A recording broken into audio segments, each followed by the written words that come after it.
பாலும் தெளிதேனும் பாகும் பருப்பும் இவை நாளும் கலந்துனக்கு நான் தருவேன் கோலம் செய் துங்கக்கரிமுகத்து தூமணியே நீ எனக்கு சங்கத்தமிழ் மூன்றும் தா. ஸ்ரீ குபேரன் டிவி நேயர்கள் அனைவருக்கும் அநேக நமஸ்காரங்கள். சக்தி ஜோதிட குழுவின் சார்பாக அடியேன் சக்தி சுவாமி ஆகிய நானும் டாக்டர் ஹரிஹர சர்மா ஐயா அவர்களும் ஆஸ்ட்ரோ KS ஐயங்கார் அவர்களும் சனி வக்கர பயிற்சி பலன்களை பார்ப்பதற்காக வந்திருக்கின்றோம். இப்போ நாம் பார்க்க போகிறது சனி பகவானுடைய வக்ர பலன். சனி பகவான் நின்ற இடத்துலேருந்து 5ஆம் இடத்துல சூரிய பகவான் வர்றது அப்படின்றது சனி வக்ர ஆரம்பம். அது என்ன வக்ரம் அப்படின்னாக்க செயலற்ற தன்மைக்கு வரக்கூடியது அப்படின்னு பேர். அடுத்தது சரி வக்ர நிவர்த்தி எப்போ அப்படின்னு பார்த்தோம்னாக்க சனி பகவான் நின்ற இடத்துலேருந்து சூரிய பகவான் 9ஆம் இடத்திற்கு வரக்கூடியது அப்படின்றத பொறுத்தளவுக்கு சனி வக்ர நிவர்த்தி. அப்போ இந்த வக்ர நிவர்த்திக்கும் வக்ரத்துக்கும் என்னென்ன பலன்கள் கிடைக்க போகுது அப்படின்னு பார்ப்போம். நம்ம பொறுத்தளவுக்கு எப்பொழுதுமே எந்த கிரகத்துக்கும் ஈஸ்வர பட்டம் கொடுத்தது கிடையாது. சனீஸ்வர பகவானுக்கு மட்டும்தான் ஈஸ்வர பட்டம் கொடுத்துருக்குறாங்க. ஏன் அப்படின்னாக்க நியாயவான், சத்தியவான், தர்மவான், ஒவ்வொரு ஜோசியருக்கும் சரி ஒவ்வொரு இவங்களுக்கும் சரி கர்மக்காரகன், நம்ம ஜீவனம் எப்படி போகணும் அப்படின்றத நிர்ணயம் பண்ணுறது சனி பகவான். அப்படியேற்பட்ட சனி பகவான் ஒவ்வொரு ராசிக்கும் என்னென்ன பண்ண போகிறாருன்றதை நம்ம பார்ப்போம்.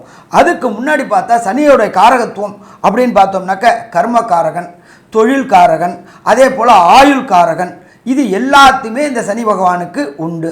அப்போ ஒவ்வொரு ராசிக்கும் சனி பகவான் எந்த இடத்துல இருக்கிறாரோ அந்த இடத்த வச்சு நாம் பலன் சொல்ல போகிறோம். சரி சாமி, வக்ரத்துக்கு என்ன சொல்ல போகிறீங்க அப்படின்னு சொன்னாக்க செயலற்ற தன்மை. இப்போ மேஷ ராசி அப்படின்னு எடுத்தோம்னாக்க 11ஆம் இடத்துல இருக்கார். ஜோதிட சாஸ்திரத்தில் 11ஆம் இடம் அப்படின்றது லாபஸ்தானம்.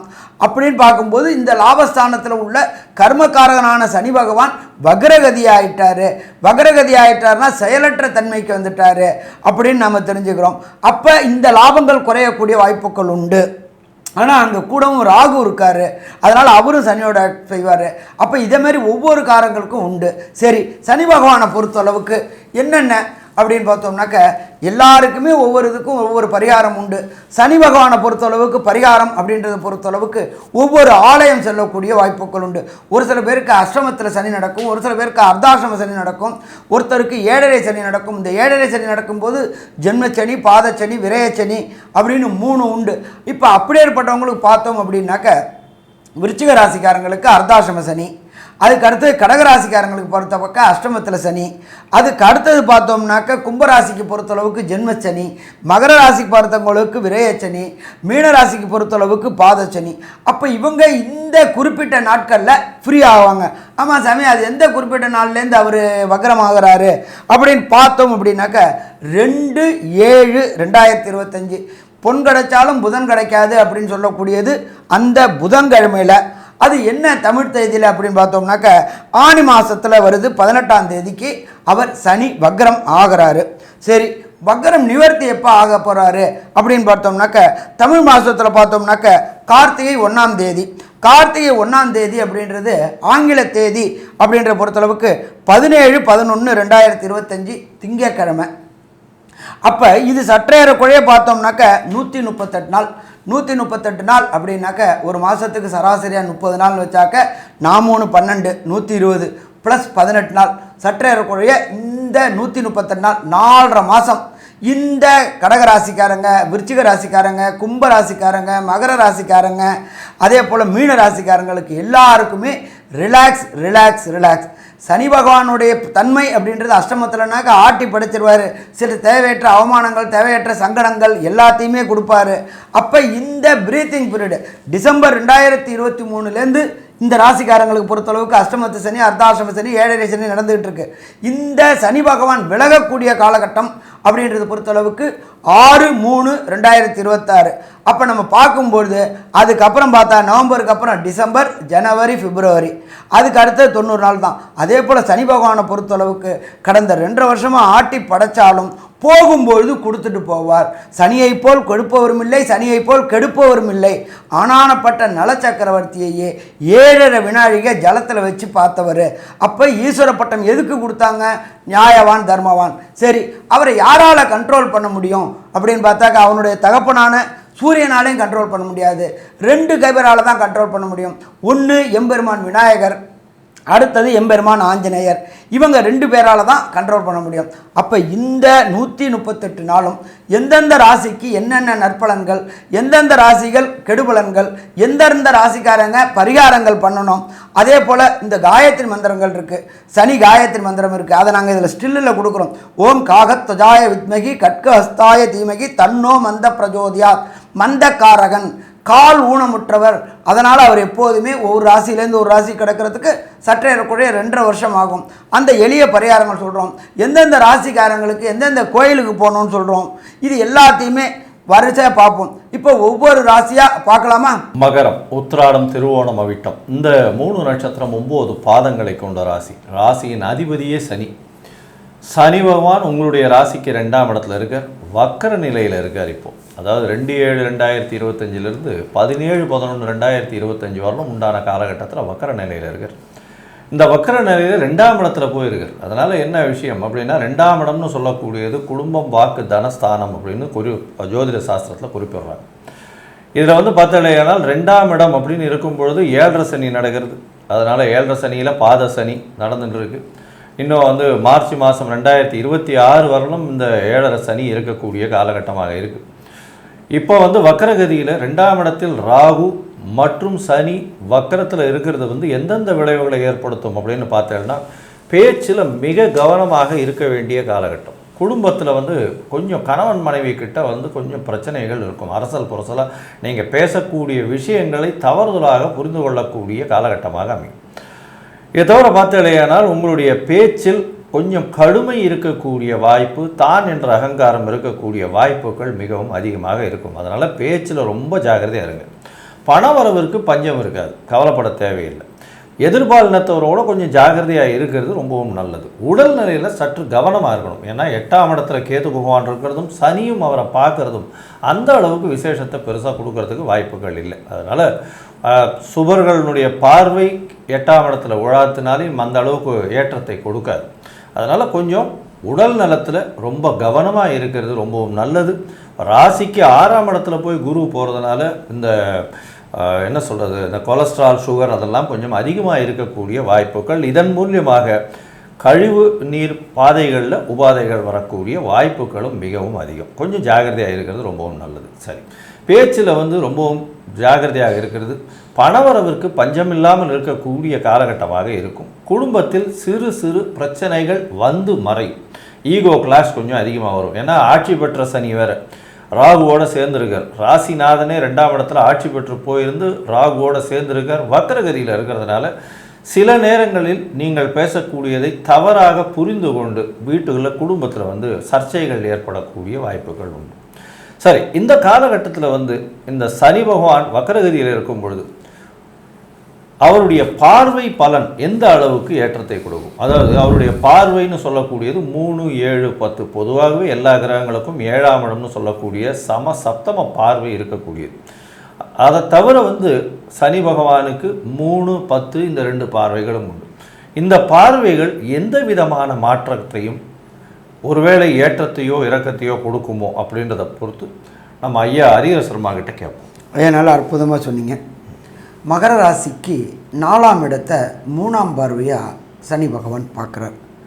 3ஆம் பார்வை அப்படிங்கிறது 4ஆம் இடம் அப்படின்றது சுகஸ்தானம், அந்த இடம் மேஷம்.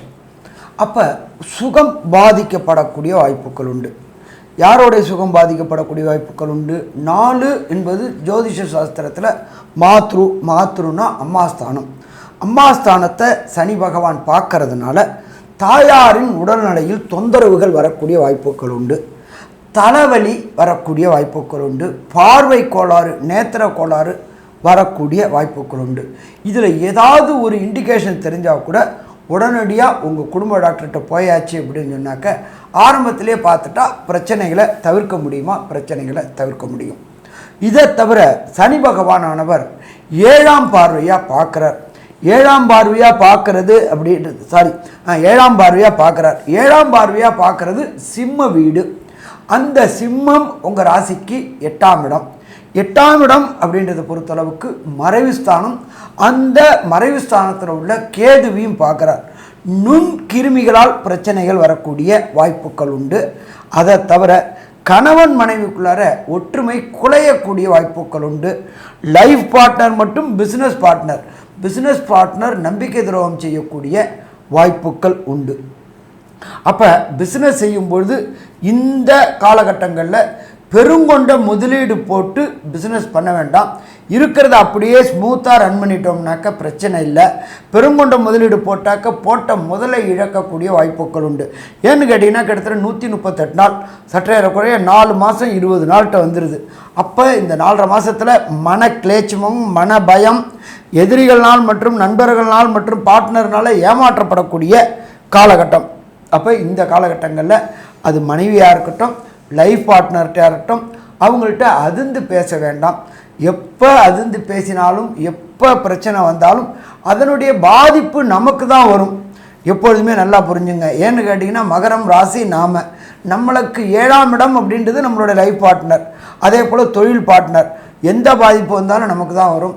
அப்போ இந்த 138 நாளும் எச்சரிக்கையோட எல்லாத்துக்கும் ஆமாம் போடுறதுல ஒரு தப்பே கிடையாது.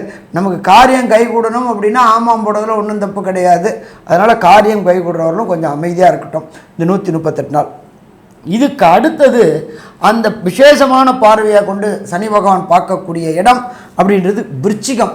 இந்த விருச்சிகம் அப்படின்றது உங்களுடைய ராசிக்கு 11ஆம் இடம்.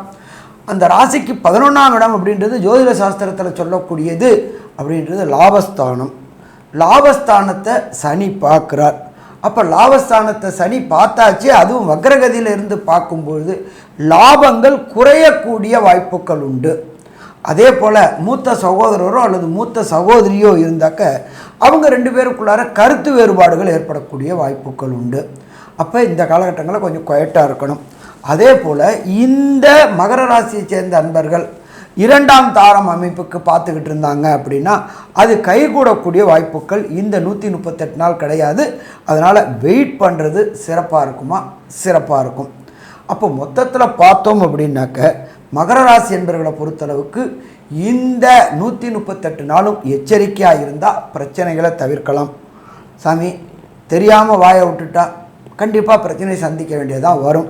சரி, யாரை கும்பிட்டா யார்கிட்ட சரணாகதி அடைஞ்சா பிரச்சனையிலேருந்து வெளியில் வரலாம், அதை கொஞ்சம் சொன்னீங்கன்னா நல்லாயிருக்கும் அப்படின்னு நீங்கன்னாக்க நம்மளுடைய டாக்டர் ஐயா சக்தி சோமையா அந்த எளிய பரிகாரம் எந்த கிரகத்துக்கு சரணாகதி அடையணும், எந்த கோயிலுக்கு போயிட்டு யார் யாருக்கு என்னென்ன எளிய பரிகாரம் செய்யணுன்றதை பற்றி சொல்லுவாங்க. ரொம்ப அற்புதமாக தெளிவாக விவரமாக விளக்கமாகவும் சொன்னீங்க. 2 பேருமே ரொம்ப நல்லா இருந்தது. இப்போது சனி வக்கரம் அதை பற்றி தான் நம்ம பேசுகிறோம். அப்போ சனிக்கு தான் பரிகாரங்கள் பண்ணணும்.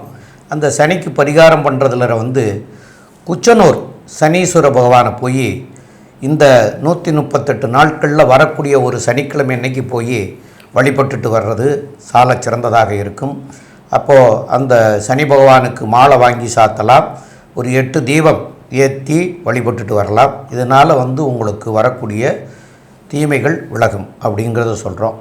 இந்த சனி பகவானுக்கு மிக மிக பிடித்தமானது அப்படின்னு சொன்னால் தான தர்மங்கள் பண்ணுறதும் நேர்மையாக இருக்கிறதும் அது ரொம்ப பிடிச்சது. அப்போ இந்த காலகட்டங்களில் நேர்மையோடையும் இருக்கணும் அப்படிங்கிறதையும் சொல்கிறோம். இப்போ தான தர்மங்கள் பண்ணலாம் அப்படின்னு சொன்னால் ஒவ்வொரு பிரிவாக பிரித்து நான் சொல்கிறேன். இப்போது கோயிலில் வேலை செய்கிற பூசாரிகள் அப்படின்னு சொல்லக்கூடியவங்க, இல்லைன்னா அர்ச்சகர்கள், இந்த மாதிரி இருக்கிறவங்களுக்கு வஸ்திரதானம் கொடைதானம் செய்யலாம். அதே போல் துப்புரவு தொழிலாளர்கள் ஏழை எளிய மக்களுக்கு அன்னதானங்கள் கொடுக்கலாம். அந்த அன்னதானம் எள் சாதமாகவோ தயிர் சாதமாகவோ செய்து கொடுக்கறது சிறப்பு. அதுலேயும் சனிக்கிழமை அன்னைக்கு கொடுக்கறது ரொம்ப மிகச்சிறப்பு. இதுக்கப்புறமா அவர் முடவன் கிரகம்னு ஒரு பேர் உண்டு. முடவன்னு சொன்னால் நொண்டின்னு அர்த்தம்.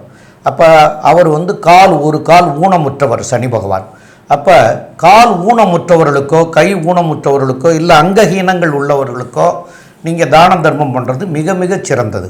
அப்போ அவங்களுக்கு எந்த மாதிரியான தானங்கள் பண்ணணும் அப்படின்னு கேட்டிங்கன்னா, அவங்களுக்கு இந்த ஊன்றுகோல் அப்படின்னு சொல்லக்கூடிய ஸ்டிக்கர், வாக்கர், அப்புறம் அவங்களுக்கு தேவையான இந்த முடவனாக இருக்கிறதுனால அதுக்குண்டான செருப்புகள், அது இந்த கம்பி எம்பிலாம் போட்டு கட்டி அது கீழே விழுந்துடாமல் இருக்கிறதுக்காக எல்லாம் அதுமாரி செய்கிறது. அதுமாரி உள்ள இதுகளெல்லாம் செய்து கொடுத்தீங்கன்னா கண்டிப்பாக உங்களுக்கு வரக்கூடிய தீமைகள்லாம் விலகி நன்மையாக மாறும்.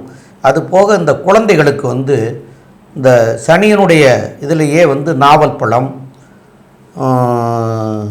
கருப்பு திராட்சை, அப்புறம் இந்த பாவக்காய், இந்த பாவக்காயை கொடுத்தா சாப்பிட முடியாது. பாவக்காயை பிராமணர்களுக்கு தானமாக கொடுக்கலாம். அப்புறம் உளுந்து, அதையும் பிராமணர்களுக்கு தானமாக கொடுக்கலாம். இது மாரிலாம் பண்ணிங்கன்னா கண்டிப்பாக உங்களுக்கு இந்த சிரமங்கள்லாம் குறைஞ்சி, இந்த வக்ரகதியினுடைய சிரமங்கள்லாம் குறைஞ்சி அதுவும் நன்மையாக மாறக்கூடிய வாய்ப்புகள் கிடச்சிரும். அதனால் அந்த தான தர்மங்களை அவசியம் பண்ணுங்கள். தான தர்மம் இன்றைக்கி மாத்திரம் இல்லை, எந்த தான தர்மமும் தன்னுடைய சந்ததிகள் 7 தலைமுறைக்கு அது வழிவகுக்கும், நல்லதை செய்யும் அப்படின்னு சொல்லியிருக்காங்க நம்முடைய முன்னோர்கள். அதை நாங்கள்லாம் பார்த்துருக்குறோம். அது 7 தலைமுறையும் எந்த கஷ்டமும் இல்லாமல் வாழ்கிறவங்களையும் பார்த்துருக்குறோம். அந்த தர்மம் செய்த குடும்பம். அதுமாரி தர்மங்கள் பண்ணுங்கள், கண்டிப்பாக உங்களுடைய தலை காக்கப்படும், உங்களுடைய சந்ததியும் காக்கப்படும். மேலும் உள்ள விவரங்களை நம்முடைய ஆஸ்ட்ரோ ஐயங்கிறவங்க சொல்லுவாங்க. ஐயா, அற்புதமாக சொன்னீங்க. மகர ராசியை பொறுத்தவரையில் பேச்சில் கவனமாக இருக்கணும். பணவரவிற்கு பஞ்சம் இருக்காது. குடும்பத்தில் சிறு சிறு சலசலப்புகள் மறையும். புதுசாக வீடு, மனை, வாகனம் வாங்கணும்னா டாக்குமெண்டேஷன்லாம் ப்ராப்பராக இருக்கான்னு பார்த்து வாங்குங்க. வீடு, ரியல் எஸ்டேட் பிஸ்னஸ் பண்ணுறவங்க கொஞ்சம் பொறுமையாக ஜாகிரதையாக பார்த்து பண்ணுறது நல்லது. ஏன்னா உங்கள்கிட்டேருந்து வீடு விற்கிறவங்களோ வாங்குறவங்களோ உங்களுக்கு கொடுக்க வேண்டிய பணத்தை கொடுக்காமல் இழுத்தடிக்கக்கூடிய வாய்ப்புகள் நிச்சயமாக உண்டு. உங்களுடைய ராசிக்கு பார்த்தாலேயானால் உடல் நலத்தில் சற்று கவனமாக இருக்கணும். ஏன்னா 8ஆம் இடத்தை சனி பார்க்குறார், 8ஆம் இடத்தில் கேதுவும் இருக்கார். அதனால் கொஞ்சம் கஷ்டம், பிரச்சனைகள் வரக்கூடிய வாய்ப்புகள் நிச்சயமாக உண்டு. தொழிலில் இவ்வளவு நாளாக வந்துட்டு இருந்த லாபத்தில் சற்று கம்மியாகக்கூடிய வாய்ப்புகள் உண்டு. இருந்தாலும் தொழிலில் முடக்கம் என்பது ஏற்படாது, கவலைப்பட தேவையில்லை. ஏற்றங்கள் மட்டுமே இருக்கும். பணவரவு கொஞ்சம் அந்த தொழில் மூலியமாக அதீத லாபம் கிடைக்கிற இடத்துல கொஞ்சம், அதாவது 100 ரூபா கிடைக்கிற இடத்துல 80 ரூபா கிடைக்கும். இது மாதிரியான ஒரு விஷயங்கள் நடக்கும். இதை தவிர பார்த்தீங்களேனால் எதிர்பாலினத்தவரோடு கொஞ்சம் ஜாகிரதையாக இருக்கிறது நல்லது. படிக்கக்கூடிய மாணவர்களுக்கு மறதி கொஞ்சம் அதிகமாக இருக்கும். வெளிநாடு போய் பார்க்கணும்னு நினைக்கிறவங்க, வெளிநாடு போய் படிக்கணும்னு நினைக்கிறவங்களுக்கு சற்று பின்னடைவு ஏற்படக்கூடிய வாய்ப்புகள் உண்டு. மூத்த சகோதர சகோதரிகள் மூலியமாக நல்ல ஒரு ஏற்றமான செய்திகள் வரக்கூடிய காலகட்டமாக இருக்கும். உங்களுடைய ராசிக்கு 11ஆம் இடத்தையும் சனி பார்க்கறது ஒரு பெரிய ஏற்றத்தை கொடுக்கும். 2வது திருமணத்துக்கு பார்த்து கொண்டிருப்பவர்களுக்கு சற்று தடை ஏற்படக்கூடிய வாய்ப்புகள் நிச்சயமாக உண்டு. அதாவது போஸ்ட் கிராஜுவேஷன், அதாவது MBA, MCA, அதாவது மாஸ்டர் டிகிரியோ இல்லைன்னா முனைவர் பட்டம், அதாவது PhD, இந்த மாதிரியான விஷயங்கள் படிக்கிறவாளுக்கு கொஞ்சம் அதில் சற்று தடங்கள் ஏற்படக்கூடிய வாய்ப்புகள் உண்டு. அதனால் இந்த காலகட்டத்தில் பேச்சில் மிகவும் கவனம் இருக்கணும், உடல் நலத்திலையும் கவனம் இருக்க வேண்டும் அப்படின்னு இந்த சக்தி ஜோதிட குழு சொல்லுது. நன்றி, நமஸ்காரம். ஸ்ரீ குபேரன் டிவியை பார்த்தமைக்கு நன்றிகள். மேலும் இது போன்ற தகவல்களை தெரிந்து கொள்ள ஸ்ரீ குபேரன் டிவியை சப்ஸ்கிரைப் செய்யுங்கள். மறக்காமல் பெல் ஐக்கானை கிளிக் செய்யுங்கள்.